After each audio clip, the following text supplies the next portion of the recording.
We're going to be talking with Sean Rose. Sean's got some interesting stories making the news this week. Sean, what's happening?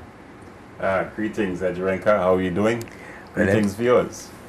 In fact, tonight for the Spotlight Top News segment, we turn to the Public Accounts Committee's final report on the Cruise Ship Pier Development Project. Now, it's a very hefty, very weighty, over 1,000 pages document. And while perusing the document, I made several observations. Now, one of those observations is, in my mind, very interesting. The Deputy Financial Secretary lashed out at the Auditor General, suggesting that she is not qualified for the position except for having a bachelor's degree. And while he was giving, basically he was a witness before the PSC as they carried out their investigations. And while he was answering their questions and of course interacting with the members of the PSC, he also shared that in his opinion, the Auditor General is incompetent and was not in a position to conduct audits. Now, this is something that the lady has been doing for some time. Of course, the chairman of the PSC, who is the leader of the opposition, Honorable Ralph T. O'Neill, rose in defense of the Auditor General, and she goes by the last name Webster. And the Deputy Financial Secretary, Gaskin, was asked to basically retract his comments. He opted not to. He stood by his words. He insisted that she is not competent. The leader of the opposition, who is the chairman of the Public Accounts Committee, suggested that Webster has held this position for some time and she is a fair person in his mind.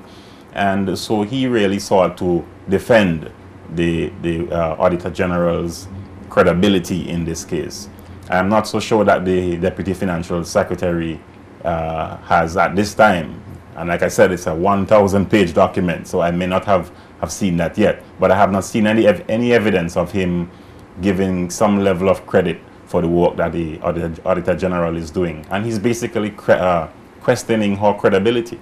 Well, Sean, did he offer any evidence that to suggest that she's incompetent, or is just his personal view, and how is he defending his personal view regarding her competence? No, that's a worthwhile question, and that's why a while ago I just inserted that caveat, suggesting that maybe I have not yet seen evidence that would really justify his statements or in some way give him a chance to retract his comments or maybe to restate them. Because he did say, while speaking to the 2nd District Representative Alvin Christopher, that at some point during his deliberations, while he was giving witness, he would basically explain, or they would see at some point why he made his statements, to put it that way. So I suspect that his argument could be, as you go through the document, you're going to see evidence to validate what he is saying and to prove that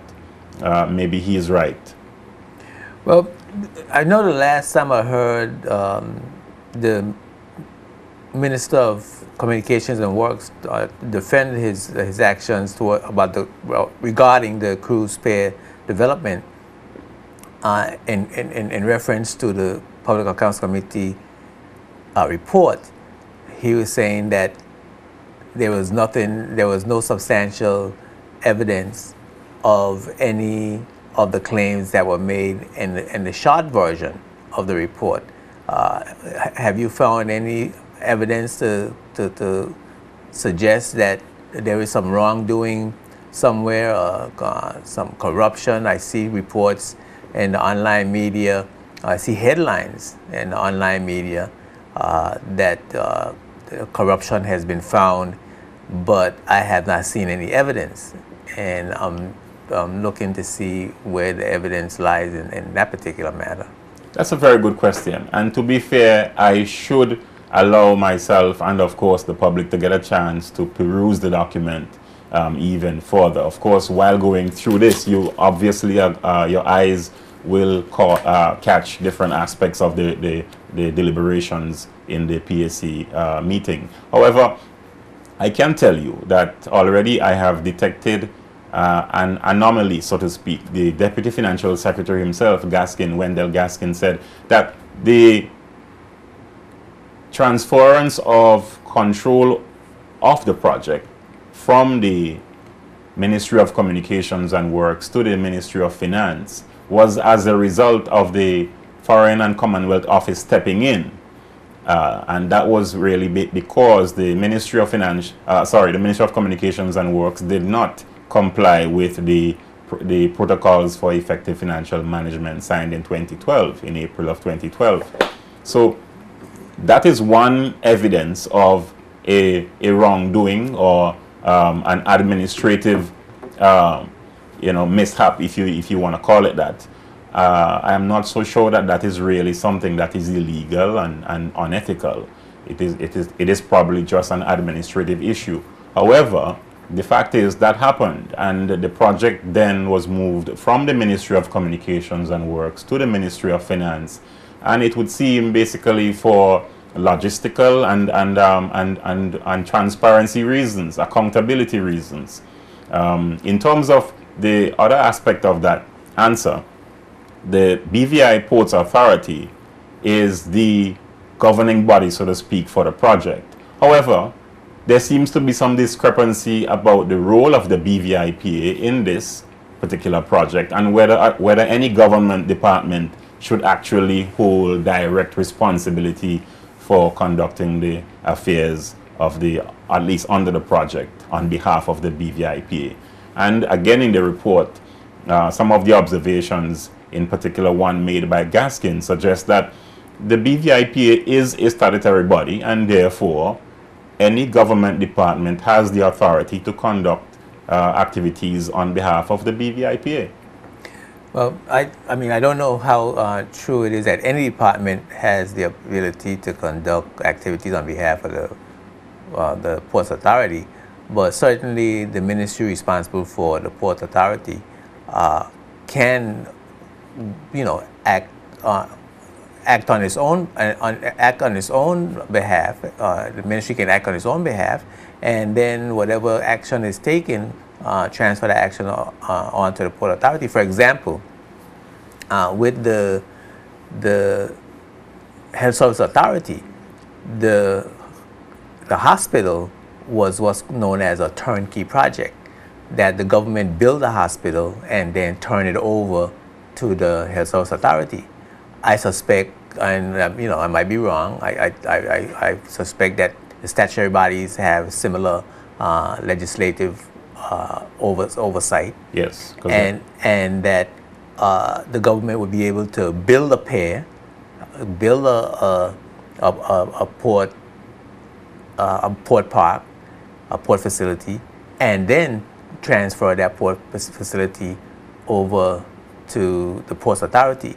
So I don't know all the details and the fine print of the development. Fair enough. But certainly, yes. I know from past experience with HSA that is, and past experience with other governments, that those are things that can happen, and the legislation regarding statutory bodies allow for that sort of activity.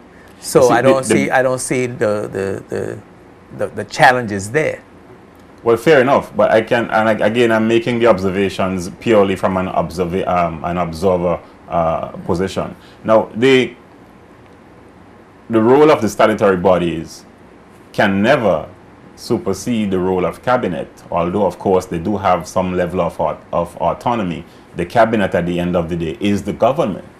And the fact that the FCO called for the project to be removed from the Ministry of Communications and Works, although the Ministry of Communications and Works, as you rightly suggested, has direct responsibility for the BVI Ports Authority, and have that project moved to the Ministry of Finance, suggests that here we are seeing the role of government agencies, government departments, more or less functioning as a parent body of statutory bodies. Mm-hmm. And that's why I suspect Gaskin made that point, although you are right that it doesn't necessarily mean that a ministry can perform the functions of a statutory body because at the end of the day, the statutory body can't simply be there for the purpose of signing or rubber stamping, basically. Well, the ministry won't perform the function of a statutory That's body, right. but there is a relationship That's between right. the two, Yes, and the relationship allows for both to act, semi-autonomous. Yes. Of each other. No. So I mean, there you go. I don't see that as a major problem. But if you listen to some of the concerns being raised, whether by the members of the opposition or in the public domain, you would deduce from most of those arguments that there is a concern about the level of involvement by the ministry in the actual affairs of the BVIPA as it relates to carrying out this particular and project. the other thing too, I mean, what is the issue with the project being transferred from the Ministry of Communication and Works to the Ministry of Finance? That has happened in many instances before. That is also allowed under the way that the legislative functions of the government, that the Ministry of Finance can take over a project, particularly if it wants to expedite things. But in this case, it is specifically mentioned that the reason why the project was transferred from the Ministry of Communications and Works to the Finance Ministry was simply because the Ministry of Communications and Works did not adhere to the guidelines as set out in the protocols for effective that is stated in the report.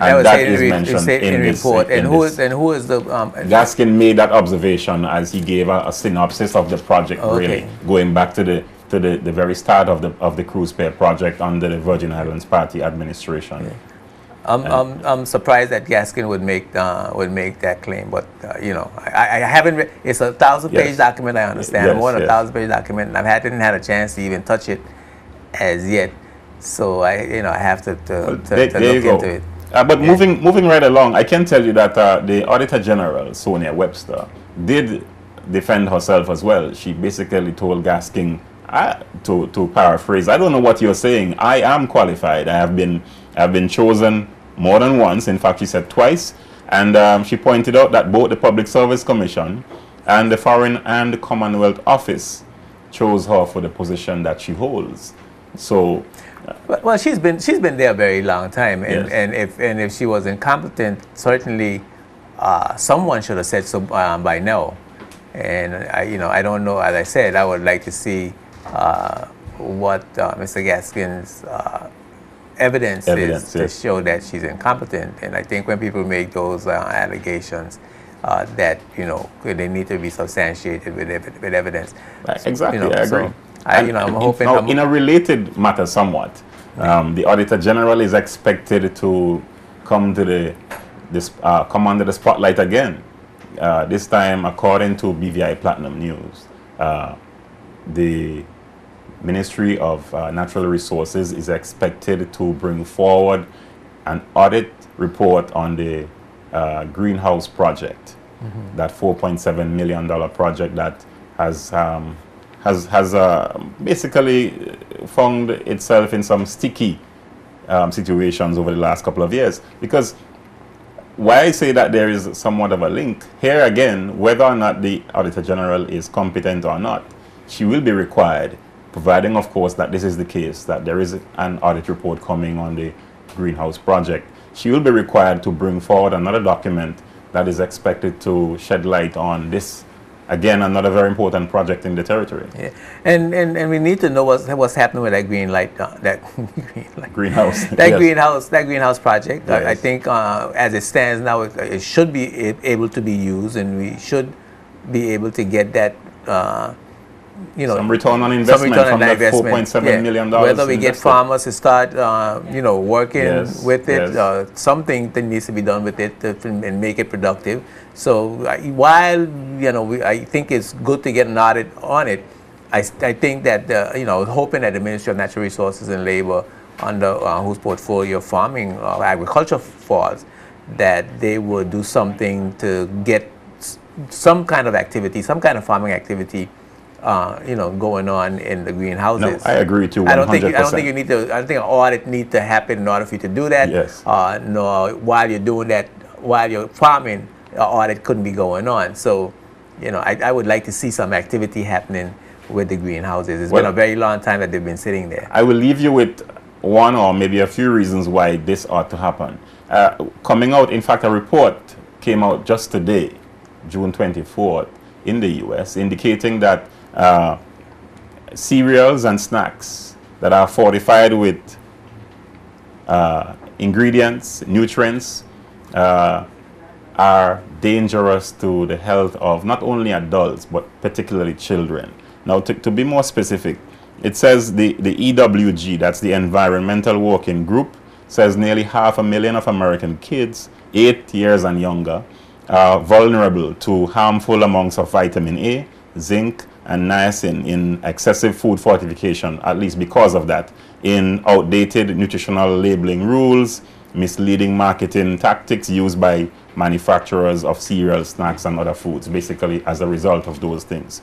And now, when you look at those variables, you will see the work of effective marketing at work, you may say, profit-oriented businesses. But at the end of the day, those of us who are consumers of much of these American goods should take into consideration the fact that 114 cereals are fortified with 30% or more of adult daily value for vitamin A, zinc, and so forth. And 27 common brands of snack bars are fortified with 50% or more of adult daily value. Now, what this means is we as adults can consume them, but we are not the ones consuming them for the most part.